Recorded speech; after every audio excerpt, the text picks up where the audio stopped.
Everybody, this is S Pandit here और आज हम कंटिन्यू करेंगे अपने हिस्ट्री का पार्ट। आज की जो सीरीज है, जो स्टोरी है, बहुत ज्यादा इंटरेस्टिंग होने वाली है क्योंकि आज हम हिस्ट्री के एक ऐसे फेज में पहुंचेंगे जो फेज हमारे आज और हमारे आने वाले कल पे बहुत बड़ा इफेक्ट डाल चुका है और डालता रहता है, ब्रिटिश एम्पायर वाला। आज हम समझने वाले हैं कि किस तरीके से ब्रिटिश एम्पायर और क्या सोच रख के और किस वजह से एंट्री किया था और किस तरीके से उसने अपना ग्रोथ इंडिया के अंदर किया, क्या सोच के साथ किया और क्यों किया। देखो, एक चीज ध्यान रखना, लास्ट क्लास जो मैंने छोड़ी थी, लास्ट की क्लास डिस्क्रिप्शन में आ जाएगी। पॉलिटी की क्लासेस भी स्टार्ट कर दी है, पैरेलल में चल रही है। दोनों चीजें आप भी जैसे जैसे मैं चला रहा हूं, कहीं और से कुछ रेफर नहीं करना है, जब मैं बोलूंगा तब रेफर करना, बाकी कहीं से कुछ नहीं पढ़ना है। सारा कुछ वीडियो जो क्लासेस चल रही है उसी से रेफर करते जाना है। पैरेलल में आपको भी पॉलिटी और हिस्ट्री साथ में प्रिपेयर करते हुए चलना है, जैसे मैं बोल रहा हूं वैसे ही चलना है। फाइन। हम लोगों ने लास्ट क्लास में औरंगजेब पे छोड़ा था।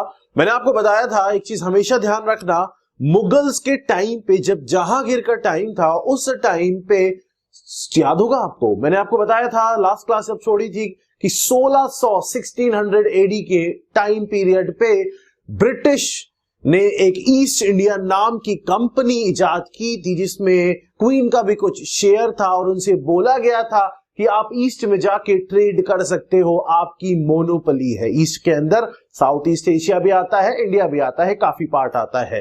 उनको बोला गया था कि आपकी मोनोपोली है, आप जाके कर सकते हो। ब्रिटिश एम्पायर से कोई और कंपनी वहां जाके ट्रेड नहीं करेगी। एक ही कंपनी को राइट्स दिए गए थे जिसका नाम था ईस्ट इंडिया कंपनी, लेकिन सिर्फ और सिर्फ ब्रिटिश कंपनी थी ये। इसके अलावा और भी जगह थी, यूरोप की कंपनीज थी, बहुत सारे अलग अलग एरियाज थे जहां से लोग ट्रेड करना चाहते थे। ब्रिटिश ईस्ट इंडिया कंपनी में से एक बंदा 1608 में जहांगीर के पास गया था। 1600 में कंपनी बन गई थी, 1608 में जहांगीर के पास गया था और उसने कुछ जगहों पे ट्रेड करने के लिए परमिशन अलाउ कर ली थी, जैसे सूरत हो गया। 1615 में थॉमस रो नाम का एक बंदा, मेरे कनेक्शंस बना के रखना, देखो मुगल और ब्रिटिश ये दोनों पैरेलल चलेंगे एक पर्टिकुलर टाइम पीरियड तक। उसके बाद ये दोनों में से ब्रिटिश एम्पायर इनको ओवरटेक कर देगा और मुगल को सप्रेस कर देगा। तो अभी हम इन दोनों को पैरेलल लेके जाएंगे, एक स्टोरी मुगल से लेके आएंगे, एक स्टोरी ब्रिटिश से लेके आएंगे, क्योंकि स्टोरीज हैं जो टाइम के साथ साथ चलती है, तो ये दोनों इंटरकनेक्टेड हो जाएंगे, आपको ध्यान रखना है। पॉइंट मैं ये कह रहा था, 1608 में एक बंदा आया था, कुछ जगहों पे ट्रेड करने की परमिशन ले गया था। 1615 में एक थॉमस रो नाम का बंदा आया था। किसका पीरियड चल रहा था? मुगल का। कौन था? वही राजा जहांगीर। 1615 में जहांगीर से उसने परमिशन ले ली थी फैक्ट्री स्टैब्लिश करने की और ब्रिटिश ने 1615 में सूरत में अपनी पहली फैक्ट्री लगा दी थी। 1608 में ट्रेड करने का लाइसेंस ले लिया था, ऐसे मान लो, लेकिन फैक्ट्री 1615 में सबसे पहले सूरत में लगाई थी। और उसी टाइम पीरियड पे ब्रिटिश ने विजयनगर, साउथ में एक एम्पायर था विजयनगर एम्पायर, उनसे परमिशन लेके थोड़े टाइम में मद्रास में भी अपनी एक फैक्ट्री डाल दी थी। एक तो ये 1608 और 1615 में सिनेरियो चला था। इसी टाइम पीरियड पे ये तो ब्रिटिशर्स थे जो ये काम करने लग गए थे, जो इंडिया की तरफ इंटरेस्ट दिखाने लग गए थे। ब्रिटिशर्स से पहले मैंने आपको समझाया था, पोर्टुगल सबसे पहले एंट्री कर चुके थे, वास्को ड गामा सबसे पहले आ चुके थे। उन्होंने एंट्री मारी थी कैलिकट से 1498 में और सबसे पहले पोर्टुगल ने बिजनेस स्टार्ट किया था मसालों का। वहां से सामान उठा के सस्ते में बाहर अपनी कंट्री में जाके महंगे में बेचने वाला ये सिस्टम उस टाइम पे बहुत ज्यादा फैंसी और बहुत ज्यादा अच्छे खासे उस पे चल रहा था और हाई फाई बिजनेस था। ऐसे मान लो कि भाई सस्ते में उठाओ किसी और कंट्री से, अपनी कंट्री में महंगे में बेचो जो चीज नहीं मिलती है। इसका मतलब पोर्टुगल ये बिजनेस बहुत टाइम तक कर रहे थे। मान लो 1498 से पोर्टुगीज ने ये बिजनेस स्टार्ट कर दिया था, इधर से उठा के उधर बेचने का। 1498 से 1600, ऑलमोस्ट आप समझ लो 100 साल तक कोई भी टेंशन देने वाला नहीं था पोर्टुगल को। अब क्योंकि रास्ता इंडिया में एंट्री करने का वास्को ड गामा ने ढूंढा था, गोवा कैलिकट बताया था ना मैंने, घूम के आते थे। इसका मतलब जब रास्ता इन्होंने ढूंढा था तो 100 साल के अंदर जो इन्होंने बिजनेस किया, ब्रिटिश में जो लोग बैठे थे, जो कंपनी, जो बिजनेसमैन बैठे थे, उन्होंने वो चीज देखी कि अच्छा कमा रहा है बंदा, बढ़िया छाप रहा है, ये तो एकदम शानदार छाप रहा है। सिमिलरली यूरोप में बैठे हुए लोगों ने भी सेम चीज देखी, बढ़िया छाप रहा है तो यहां से, तो यूरोप में भी एक कंपनी बना दी गई, Dutch East India company, British East India company और Dutch East India company. British company बनी ब्रिटेन में, डच कंपनी बनी नीदरलैंड में। नीदरलैंड में एक कंपनी बनाई गई। 1608 के अंदर बंदा आया था ब्रिटिश का परमिशन लेने, 1602 में एंट्री कर गई थी डच ईस्ट इंडिया कंपनी। इसका मतलब अगर आपसे पूछा जाता है कि सबसे पहले कौन आया था तो आप कहोगे पोर्टुगल आया था। उसके बाद पूछा जाता है तो आप कहोगे 1602 में डच आया था। डच 1602 में आ गया था और 1605 में डच ईस्ट इंडिया कंपनी ने अपनी फैक्ट्री मसूलीपट्टनम में लगा दी थी। मसूलीपट्टनम में अपनी फैक्ट्री डच ने लगा दी थी। एक वर्ड मेरा यूजफुल है, ध्यान रखना, एग्जाम में क्वेश्चन आता है। पोर्टुगल 1498 आराम से मसालों का बिजनेस करते रहे। 1602 में डच एंट्री किया, 1605 में फैक्ट्री लगाया, 1608 में ब्रिटिश आया, 1615 में फैक्ट्री लगाया सूरत में। ये सिनेरियो क्लियर हो चुका है बिजनेस वाला। अब आ जाओ फटाफट मुगल की साइड पे। दो कहानियां पैरल लेके चल रहे हैं हम लोग। मुगल 1707 में औरंगजेब का खेल खत्म हो गया था। औरंगजेब के जो बेटे थे वो आपस में लड़ भर के लड़ाई हुई, मारकाट हुई और उनमें से एक बंदा विनर निकला जिसका नाम था बहादुर शाह वन। बहादुर शाह वन, बहादुर शाह जफर बाद वाले नहीं, उनकी बात 1857 के टाइम पे करेंगे। तब तक मुगल एम्पायर खिंचा है लेकिन उसमें दम नहीं था। मैंने आपको बताया था मुगल एम्पायर में सच बात बताई जाए तो औरंगजेब तक कुछ था, उसके बाद धीरे धीरे धीरे खेल ओवर होता चला गया, खेल खत्म होता चला गया, उसके बाद ये टूट गया। समझेंगे इस चीज को। वहां पे हमने 1615 पे ब्रिटिश को छोड़ दिया है। कहां? सूरत में छोड़ के आए हैं अभी हम ब्रिटिश को। 1605 में मसूलीपट्टनम में डच को छोड़ के आए हैं और पोर्टुगल तो अपना काम कर ही रहा है। मतलब तीनों इस टाइम पे बिजनेस कर रहे हैं, तीन कंपनी सेम बिजनेस कर रही है। पंगे तो होंगे, देखते हैं क्या पंगे होते हैं आगे। अभी आ जाओ दूसरी स्टोरी, मुगल वाली स्टोरी। बहादुर शाह वन 1707 में औरंगजेब को ओवरटेक करके 1712 तक टिकता है। ये बंदा पूरे अपने टाइम पीरियड में यही कोशिश करता रहा कि जो औरंगजेब ने बवाल मचाया था वो बवाल में समेट लूं।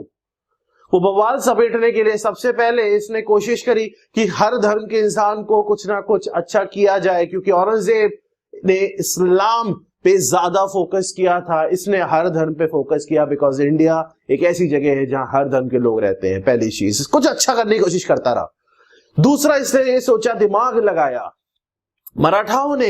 मराठास ने औरंगजेब के कान, नाक, आंख तीनों में दम कर रखा था, परेशान कर रखा था। तो इसने ये सोचा कि मराठाओं के साथ मैं दिमाग से खेल खेलता हूं, थोड़ा सा दिमाग से खेल खेलता हूं। औरंगजेब के टाइम पे मराठा एम्पायर सेटअप किया गया शिवाजी महाराज के थ्रू। शिवाजी ने मराठा एम्पायर स्टेब्लिश किया। शिवाजी के साथ औरंगजेब का 36 का आंकड़ा। शिवाजी के डेथ के बाद उनके थे दो बेटे, शांबजी और राजाराम। शांबजी और राजाराम। शांबजी को किंग बनाया गया और शांबजी की सब किसके पीरियड में हो रहा है? औरंगजेब के पीरियड में हो रहा है। सुनना बात को मेरी, इसने तो ठीक किया ना चीजें, इसने तो अपना दिमाग लगाया। दिमाग कौन नहीं लगा पाया था? औरंगजेब, तभी तो गया था वो। औरंगजेब को सबसे ज्यादा नुकसान मराठाओं ने पहुंचाया, खत्म कर दिया खेल, समझ लो। इतना बुरा हालत कर दिया था मुगल एम्पायर का, संभालना मुश्किल हो गया था। पैसे, हर तरीके से नुकसान पहुंचाया था। शिवाजी के दो बेटे थे, शांबजी और राजाराम, दो बेटे थे। शांबजी की डेथ के बाद शांबजी का जो बेटा था साहू, उसको औरंगजेब ने कर लिया था अरेस्ट, वो जेल में बैठा हुआ था। किसकी? मुगल की। औरंगजेब की जेल में बैठा हुआ था। और उसके जेल में जाने के बाद राजाराम का जो बेटा था उसका राज तिलक कर दिया गया, मराठा का किंग बना के शिवाजी 2 नाम दे दिया गया और उसको बोल दिया गया तू भाई राजा है। साहू बड़ा लड़का जेल में बैठा हुआ है जिसको किंग होना चाहिए था। क्यों? क्योंकि औरंगजेब ने उसको कर लिया अरेस्ट। अब औरंगजेब का जब बेटा आता है तो भी शांबजी का बेटा तो जेल में ही बैठा है ना, साहू तो जेल में बैठा हुआ है। ये क्या कहता है? ये सोचता है कि अगर मैं आज साहू को रिलीज कर देता हूं, मूवी नहीं, मैं बच्चे की बात कर रहा हूं जो बड़ा हो गया है, अगर मैं साहू को रिलीज कर देता हूं जेल से तो क्योंकि वो राजगद्दी का हकदार है, आपस में मराठाओं में टकराव होगा जिसकी वजह से हमें थोड़ा सा आराम मिलेगा, आपस में लड़े मिलेंगे, खत्म हो जाएंगे। इसने साहू को छोड़ दिया। Very important point. किसने छोड़ा था? बहादुर शाह वन ने छोड़ा था साहू को। किस पीरियड में छोड़ा था? 1707 से 1712 के बाद में ये चीजें हुई थी। क्वेश्चन आता है तो एक ही पीरियड इस रेंज में होगा, बाकी इसके बाहर होंगे। चारों ऑब्जेक्टिव तो टिक मार सकते हो। एक बहुत इंपॉर्टेंट काम इसने किया। अब पॉइंट ये हुआ, इसके भी बेटे हुआ करते थे। तो जब इसका खेल खत्म हुआ उस टाइम पे इसका बेटा था जहादर खां।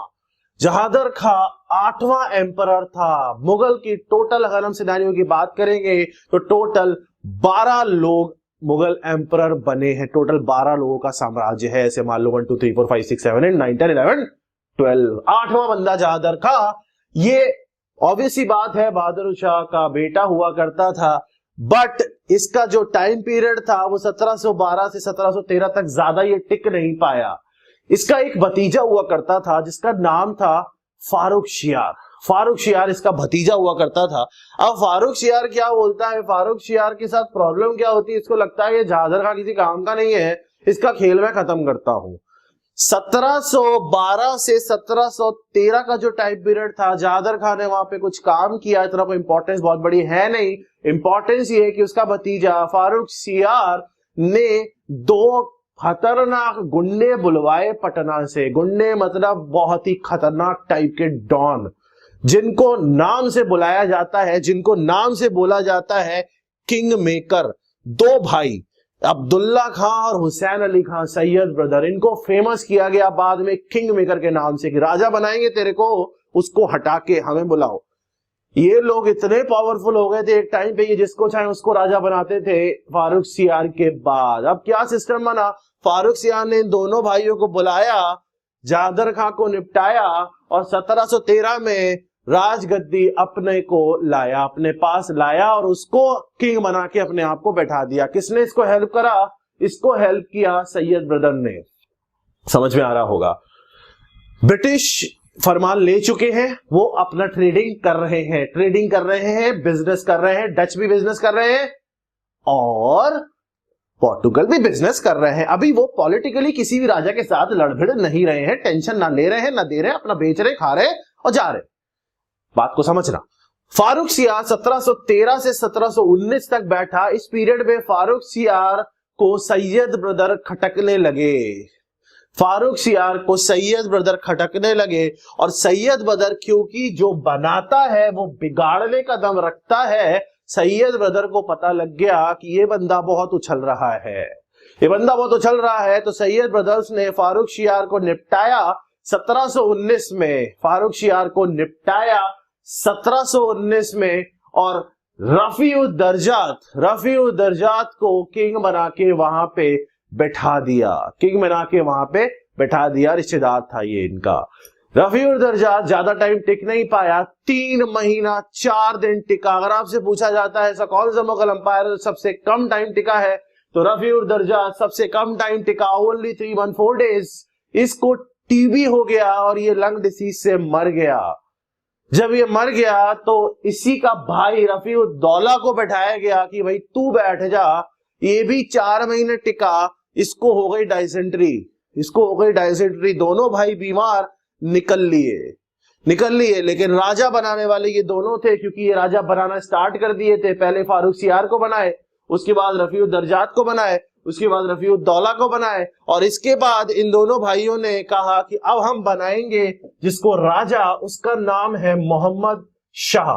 मोहम्मद शाह एक ऐसा लड़का था, एक ऐसा बंदा था जो रंगीला टाइप का बंदा था। रंगीला मतलब आप समझते हो, इसका दिमाग इधर उधर ज्यादा लगता था, काम पे लगता नहीं था, इसीलिए he was a failure.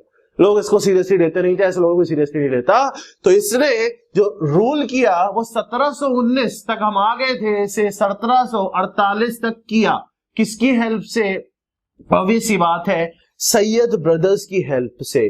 Syed brother की हेल्प से इसने रूल किया, इसने काम किया सैयद ब्रदर की हेल्प से। इसके टाइम पीरियड के अंदर एक इंपॉर्टेंट चीज ये होने लग गई कि मुगल जो एम्पायर था वो टूटने लग गया। देखो, मुगल एम्पायर के अंदर अलग अलग टाइप के लोग काम किया करते थे, अलग अलग टाइप के मुस्लिम्स हुआ करते थे। कुछ ऐसे मुस्लिम्स थे जो पहले हिंदू हुआ करते थे, बाद में मुस्लिम में कन्वर्ट हो गए थे। तो इसके टाइम पे 4 डिफरेंट ग्रुप्स बन गए, ऐसे मान लो। एक था तुरानी ग्रुप, एक था अफगानी ग्रुप, एक था ईरानी ग्रुप और एक था हिंदुस्तानी ग्रुप। चारों अलग अलग ग्रुप बन चुके थे, चारों अलग अलग ग्रुप बन गए। और अलग अलग ग्रुप के लोग जो थे वो अलग अलग तरीके की सोच रखते थे, उनकी सोच अलग अलग तरीके की थी। उन चारों ग्रुप में आपस में भिड़न होने लग गई, आपस में लड़ाई झगड़े होने लग गए। ये स्टार्ट हो गया था मोहम्मद शाह के टाइम से 1719 से 1748 तक आ गए हैं। उधर ब्रिटिश, डच और पोर्टुगल बिजनेस करने में बिजी हैं। अभी ब्रिटिश जो है वो 1615 में सूरत और आपका मद्रास के अंदर अपनी फैक्ट्री ऑलरेडी लगा चुका है। अभी नेक्स्ट टारगेट है उसका कोलकाता, जहां से खेल बदला। ब्रिटिश अभी तक पॉलिटिकल बिल्कुल भी इंटरफेरेंस कहीं भी नहीं किया था, किसी भी राजा के साथ कोई भी टेंशन नहीं लिया था, पैसा खिला देता था, अपना काम करवा लेता था, सीधा सा फंडा करता था, लेकिन पॉलिटिकली कभी भी किसी भी डिसीजन में या किसी भी उसमें नहीं इसके टाइम पे, जैसे मैंने आपको बताया, इसके टाइम पे जब डिवीजन होने लग गए थे तो ऐसा देखा गया कि 48 में इसके जाने के बाद 2 रूलर और मुगल के आ पाए, क्योंकि मुगल में अब डिवीजन शुरू हो गए थे। एक और यहाँ खास बात हो गई थी शुरू, अलग अलग टाइप के लोग अलग अलग जगह अपने इंडिपेंडेंट किंगडम्स बनाने लग गए थे, अपने इंडिपेंडेंट एरियाज बनाने लग गए थे, जहां के राजा वो अपने आप को कंसीडर करने लग गए थे। जैसे फॉर एग्जांपल बंगाल की साइड जाओगे तो वहां पे अलग अपना इंडिपेंडेंट किंगडम स्टार्ट हो गया, मुर्शीद कुली खां। अगर आप साउथ की तरफ जाओगे तो निजामुल मुल्क का अपना अलग सिस्टम स्टार्ट हो गया, जिसने बाद में हैदराबाद भी बनाया था, डेक्कन में भेज दिया गया। ऐसे ही अवध का अलग सिस्टम बन गया, भरतपुर का अलग, अलग अलग एरियाज के इंडिपेंडेंट किंगडम छोटे छोटे छोटे छोटे फिर से उभरने लग गए। मतलब मुगल अंपायर ब्रेक डाउन होने लग गया, क्योंकि जब किंग सबको कंट्रोल नहीं कर पाता तो सब अपने अपने कंट्रोल करने के मन बनाने लग जाते हैं, और फिर वो अपने अपने मन की करने लग जाते हैं, और किंग का पूरा एम्पायर ब्रेक हो जाता है। मोहम्मद शाह क्योंकि इतना सीरियस बंदा नहीं था, मैंने बताया रंगीला बंदा था, तो रंगीलापन करते करते इसका एम्पायर जाने लगा। मोहम्मद शाह के बाद अहमद शाह का 48 से 54 का टाइम पीरियड आया। इस पीरियड के अंदर अहमद शाह अब्दाली ने काफी अटैक किए, काफी ज्यादा अटैक किए हैं, तो इतना कोई खास इंपॉर्टेंट नहीं है इसका पीरियड। उसके बाद 54 से 59 के बीच में आलमगीर 2, जो कि नाम से बुलाया जाता है अजरुद्दीन, इसको किंग बनाया गया था। एक चीज ध्यान रखना, मोहम्मद शाह के टाइम पे सैयद ब्रदर्स को निपटा दिया गया था, मरवा दिया गया था। मैंने आपको बताया था मोहम्मद शाह के टाइम पीरियड पे अलग अलग ग्रुप्स बन गए थे, ईरानी, तुरानी, आपका अफगानी और हिंदुस्तानी। तो इसने क्या किया था, एक निजामुल मुल्क नाम का एक बंदा हुआ करता था, उस बंदे के साथ मिलके इसने इनको मरवा दिया, सैयद ब्रदर्स को। इस टाइम पे इसका खेल खत्म हो चुका था सैयद ब्रदर्स का। मतलब सैयद ब्रदर की अगर बात की जाए तो 4 बंदे उसमें सिंहासन पे उन दोनों ने मिलके बैठाए थे, ठीक है, कमांडर हुआ करते थे। 1748 से 54, 748 से 54 Ahmad Shah is not important. 754 से 59 आलमगीर किसने नाम लिया था? औरंगजेब ने अपने आप को आलमगीर माना था। अजरुद्दीन नाम का ये बंदा था, एक्चुअल में इसको बिठाया गया सिंहासन पे, और ये जो बंदा था, ये बंदा जहांगीर खां बताया था मैंने, उसका लड़का था बेसिकली, जो उस टाइम पे फारुखशियार की वजह से नहीं बन पाया था, उसको यहां बनाया गया, बट चल नहीं पाया। यहां तक हम 754 से 59 तक पहुंचे हैं। अभी ब्रिटिश अभी तक ट्रेड कर रहा था, इंडिपेंडेंट किंगडम्स बनने लगे, मुगल एम्पायर को एक चीज समझाता हूं, हम किस पीरियड तक आ चुके हैं? 59 तक आ चुके हैं। अब इस स्टोरी को यहीं कॉमा लगा के दूसरी वाली स्टोरी को यहां तक लेके आते हैं, जो 1615 में छोड़ के आए थे। इतना समझ में आ गया? यहां तक का स्टोरीज के पढ़ोगे ना तो सब चीजें याद हो जाती है। बच्चों का कमेंट आया था, मैंने पढ़ा था, उसमें उन्होंने ये बोला था कि सर क्या और सब्जेक्ट भी स्टोरी बना के पढ़ाए जा सकते हैं? देखो एक चीज हमेशा याद रखना, जो मेरी स्ट्रेटेजी है, मैं बताता हूं। टाइम एक ऐसी चीज है, हर चीज टाइम के साथ साथ या तो अच्छी हुई है या बुरी हुई है। मतलब टाइम एक ऐसी चीज है जो हमेशा बढ़ती रहती है। टाइम के साथ रिलेट करके कोई भी सब्जेक्ट पढ़ा जा सकता है, कोई भी सब्जेक्ट याद किया जा सकता है टाइम के प्रोपोर्शन में। मैं समझाऊंगा और भी सब्जेक्ट जब शुरू करूंगा, आपको मेरी स्ट्रेटेजी समझ में आ जाएगी, जिसकी वजह से मैं बताता रहता हूं ना। मैंने इतने एग्जाम्स निकाले, लोग बोलते हैं सर कैसे निकाले, इंटरव्यूज होते, हमेशा मैं यही बोलता हूं, मेरी सिंपल स्ट्रेटेजी थी, स्मार्ट स्टडी करोगे तो काम हो जाएगा। आ जाओ वापस। और ध्यान रखना, ब्रिटिशर्स जो थे वो मुगल एम्परर्स को पैसा खिला खिलू के जमींदारी राइट्स भी ले चुके थे। कोलकाता के जमींदारी राइट्स का मतलब वसूलने का राइट भी ले चुके थे। अब आगे बात करते हैं 1756 का जो पीरियड था, 1756 का जो पीरियड था, इस टाइम पे बंगाल के अंदर जो नवाब अपना इंडिपेंडेंट किंगडम बना चुका था उसका नाम था सिराजुद्दौला। सिराजुद्दौला नाटक देखा होगा, सिराजुद्दौला सीरियल आता था। सिराजुद्दौला ने अपना इंडिपेंडेंट किंगडम बना रखा था। अब ब्रिटिशर्स को बहुत पुराने टाइम से, औरंगजेब के टाइम से ऐसा बोला जाता था कि तुम ड्यूटी फ्री ट्रेड कर लो, टैक्स तो तुम्हें देना नहीं है। जहांगीर के टाइम से भी उनको आराम से परमिशन मिल जाती थी, उसके बाद भी जो मुगल एम्परर्स रहते थे आराम से परमिशन मिलती थी। मोहम्मद शाह के बाद क्योंकि इंडिपेंडेंट किंगडम्स बढ़ने लग गए थे, मुगल एम्पायर खत्म होने लग गया था सिस्टम, बंगाल के अंदर भी मुगल का कोई रूल रहा नहीं था, इंडिपेंडेंट नवाब अपना सिराजुद्दौला का रूल था, तो उसने ब्रिटिशर से ऐसे कहा, ऐसा है भाई साहब इधर आओ, तुम ये जो कर रहे हो ना, टैक्स वैक्स नहीं देते हो, ये बंद करो, तुम अब दोगे टैक्स, क्योंकि अब यहां मुगल का दंगा नहीं चलता, अब चलता है या मेरा अपना खुद का रूल, मैं हूं यहां का नवाब और ये मैं कह रहा हूं टैक्स दे दो। दूसरा, ये तो बदतमीजी कर रहे हो ना। पहले क्या था, ब्रिटिशर्स, डच और पोर्टुगल क्योंकि एक सेम बिजनेस करते थे, इनके बीच में होते थे टेंशन, तो ये क्या करते थे, अपनी जो भी फैक्ट्री बनाते थे उसके चारों तरफ फोर्टिफिकेशन देते थे। फोर्टिफिकेशन का मतलब किला बना लेते थे कि दूसरा घुस ना पाए हमारे अंदर, क्योंकि फैक्ट्री है ना, सेफ्टी चाहिए। अब नवाब को ऐसा लगा यार ये क्या कर रहा है, ये मेरी जमीन पे किला कैसे बना रहा है, चाह क्या रहा है ये, तो बुलाया जाता है, भाई आओ जरा इधर आओ, क्लाइव, रॉबर्ट क्लाइव उस समय क्या थे, वो कौन क्या कैसे कैसे चल रहा था उनका सिनेरियो, बंदों के नाम, उसकी मैं अलग क्लास लगाऊंगा जिससे आप सारी चीजें जोड़ पाओ। उस टाइम पे रॉबर्ट क्लाइव नाम का बंदा रूल काम करता था, ऐसे मान लो। बुलाया जाता है एक बंदे, इधर आओ, ये बोला जाता है तुम क्या कर रहे हो, तुम ये किले बना रहे हो, टैक्स भी देते नहीं हो, ये सब कर रहे हो, सही नहीं है, इसे काम करो, टैक्स दो और ये किले हटाओ तुम यहां से, ठीक है ना। काम बिजनेस करने आए हो ना, ट्रेड करते हो ना, बिजनेस कंपनी हो ना, तो बिजनेस करो, यहाँ पे पॉलिटिक्स हम ही करने दो, हम ही है, बचपन से चला रहे हैं हम, ये काम नवाब है यहाँ के, तुम ऐसा है निकल लो। वो कहता है कि ठीक है, ज्यादा हो गया।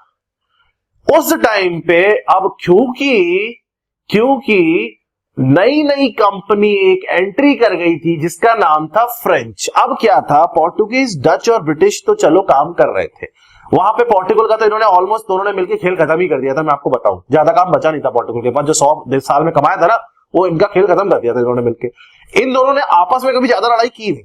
उसका रीजन है, ये दोनों ने आपस में मिलकर एक ट्रीटी साइन कर लिया था कि ऐसा है, डच को बोला गया कि तुम पूरा का पूरा साउथ ईस्ट एशिया देखो, ईस्ट एशिया देखो, हम इंडिया देखते हैं। तो ब्रिटिश के पास इंडिया का बढ़िया काम करने का अलाउंस आ गया था, डच उसमें ज्यादा इंटरफेरेंस करते नहीं थे, क्योंकि डच को साउथ ईस्ट एशिया का पूरा मोनोपोली दे दिया गया था, तो वहां काम कर लो। ये दोनों आपस में समझ लो दोस्ती कर चुके थे, अलग अलग जगह बांट लिए थे, तो डच से कोई टेंशन थी नहीं। अब इन दोनों का काम देखिए, लोगों का पैसा कमाता देख के फ्रेंच कंपनी भी आ गई।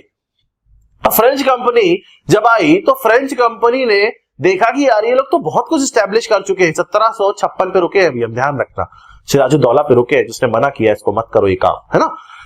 उसने ऐसा बोला, फ्रेंच कंपनी ने देखा कि यार ये लोग तो अच्छा पैसा बना रहे हैं, अपना एस्टेब्लिशमेंट कर चुके हैं, मैं क्या करूं, कैसे काम निकालूं। तो उसने क्या किया, वो गवर्नमेंट में, वो रूलर्स के साथ दोस्ती निभाने लग गया, बनाने लग गया। उसने यहां देखा, फ्रेंच जो कंपनी वाले आए थे उन्होंने देखा कि यार यहाँ पे सिराजुद्दौला और ब्रिटिशर्स का चल रहा है पंगा, उठाते हैं इसका फायदा। वो गया सिराजुद्दौला के पास, जो भी फ्रेंच कंपनी को रिप्रेजेंटेटिव था, उसने कहा ऐसा है भाई साहब, मैं आपके साथ हूं, गलत कर रहा है, हम बिजनेस करने आते हैं ना, हमें बिजनेस करना चाहिए, सब क्या कर रहा है आप, ये सब गलत है, इसका इरादा सही नहीं है, मारो इसको, भगाओ इसको। इस चक्कर में एक बैटल हुआ जिसको बोला जाता है बैटल ऑफ प्लासी।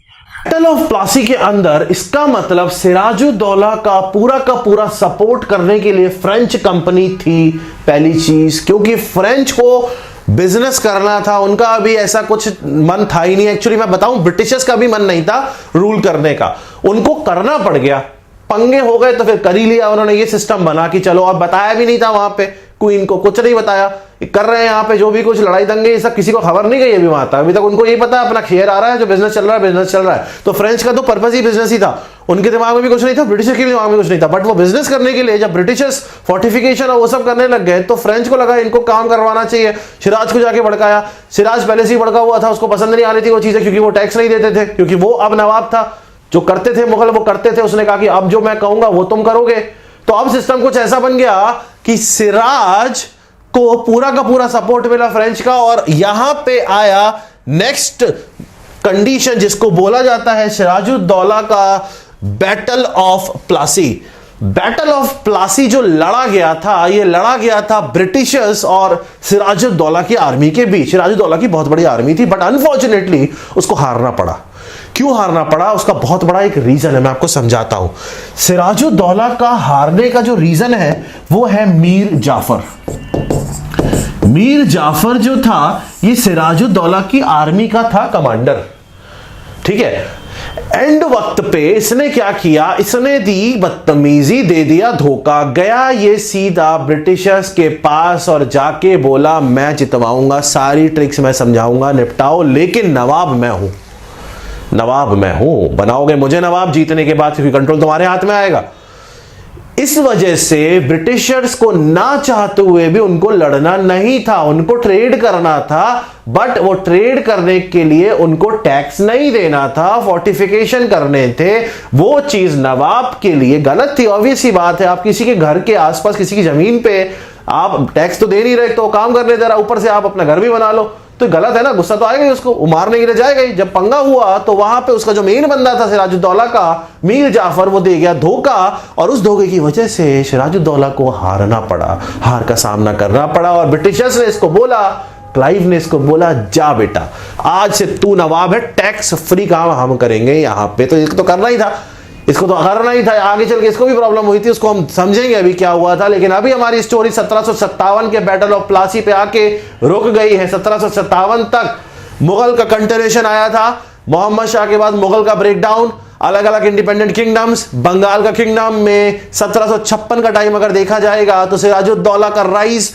56 के टाइम पे 1608 से ब्रिटिश 1615 के बाद 1756 तक जब आ गए तो इस समय प्रॉब्लम आ गई सिराजुद्दौला और ब्रिटिशर्स के बीच में, क्योंकि उसको फोर्टिफिकेशन पसंद नहीं था। इधर से फ्रेंच का सपोर्ट सिराजुद्दौला को था, क्योंकि फ्रेंच को वो चीज पसंद नहीं थी, उसको बिजनेस करना था। और बिजनेस में दो राइवल्स आपस में तो भिड़ते ही हैं, लेकिन अगर किसी एक राइवल के अगेंस्ट में कोई और हो जाता है तो बाकी के सारे राइवल्स एक दूसरे के साथ हो जाते हैं, जो कि एक्चुअली होता है, अनएथिकल है बट होता है। तो वही यहां पे हुआ, जिसकी वजह से एक वॉर हुआ और उस वॉर में हारना पड़ा, क्योंकि मीर जाफर एंड पॉइंट पे जो मेन कमांडर था वही धोखा दे गया। तो पूरी की पूरी आर्मी को कमांड कौन करेगा, जिसकी वजह से सिराजुद्दौला को बहुत बुरी हार का सामना करना पड़ा। और उस पर्टिकुलर वॉर को हारने के बाद, बैटल ऑफ प्लासी को हारने के बाद, इंडिया में ब्रिटिश का पहला एक ऐसा वार जो ब्रिटिश ने लड़ा हो वो जीता और अपना कंट्रोल स्टैब्लिश किया। इनडायरेक्ट रूल, देखो indirect rule in India, indirect rule establish किया, जिसमें सिर्फ दिखाने के लिए पपट मीर जाफर बिठा दिया, काम हम कराएंगे।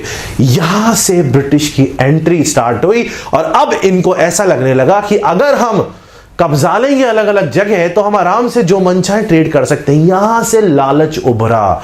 जब तक आपको चॉकलेट दी ना जाए आप खाओगे नहीं, लेकिन एक बार दे दी जाए तो मन बार बार लेने का होगा। अगर वो ली जा सकती है या किसी से छीनी जा सकती है या किसी के पास बहुत सारी है, वो ही यहां पे 1 बाय 1 होता चला गया। और इंडिया के अंदर आप नोटिस करोगे आगे क्लासेस के अंदर एक बहुत बड़ी कमी थी कि इंडिया एक्चुअल में इंडिया था ही नहीं। सारे रूलर अपने जगह के बारे में सोचते थे, उसके चक्कर में एक रूलर के दूसरे रूलर के साथ दुश्मनी है, उसको लगता है उसको निपटाना है तो ब्रिटिशर्स के साथ मिल जाते हैं, ब्रिटिशर्स को लगता है आजा बेटा तू भी आजा, फिर ब्रिटिशर्स के साथ तीसरा मिल जाता है, चौथा मिल जाता है, ऐसे करके एक दूसरे से सब मिल के ब्रिटिशर्स सब मिल गए, ब्रिटिशर्स सबके ऊपर चढ़ के बैठ गए। ये सिस्टम 1 बाय 1 बनता चला गया, जिसको हम समझेंगे स्टेप बाय स्टेप टिल 1857 तक इस तरीके से एक सिस्टम चला। इनके पास पावर थी कंपनी के पास, लेकिन वहां तक प्रॉपर इंफॉर्मेशन नहीं जाती थी। कहां तक? ब्रिटेन तक। 1857 में कुछ ऐसा हुआ कि बवाल मच गया। पहली क्लास पे आ जाओ हिस्ट्री की। तकलीफ दोगे लोगों को तो झेलेंगे, एक लिमिट तक झेलेंगे, एक टाइम के बाद बस्ट होंगे, फटेंगे, और जब फटेंगे तो सिस्टम हिल जाता। लेकिन 1857 के बाद ब्रिटिश के पास और ज्यादा पावर आ गई, क्योंकि अब कंपनी ना होके अब उसको सीधा सपोर्ट मिला हेड से। तो वो क्या हुआ वो भी समझेंगे स्टेप बाय स्टेप। आज की क्लास और स्टोरी यहीं रोकूंगा। कनेक्टिविटी ध्यान रखनी है। 1608, 15, 1756 57 बैटल ऑफ प्लासी इधर से, 1707 से 12 से 19, 19 के बाद 48, 48 के बाद सीधा 54 और उसके बाद 56 सिराजुद्दौला बंगाल का नवाब, इंडिपेंडेंट किंगडम और 1757 दोनों चीजें इंटरकनेक्ट होने के बाद यह पता लगता है कि ब्रिटिश एम्पायर बंगाल के अंदर सेटअप हो चुका है। अपना एक बंदा, एक नुमाइंदा मीर जाफर नाम का बैठा दिया, जिससे हम जो मन चाहे वो हम कराएंगे। तो this is S Pandey signing off this session.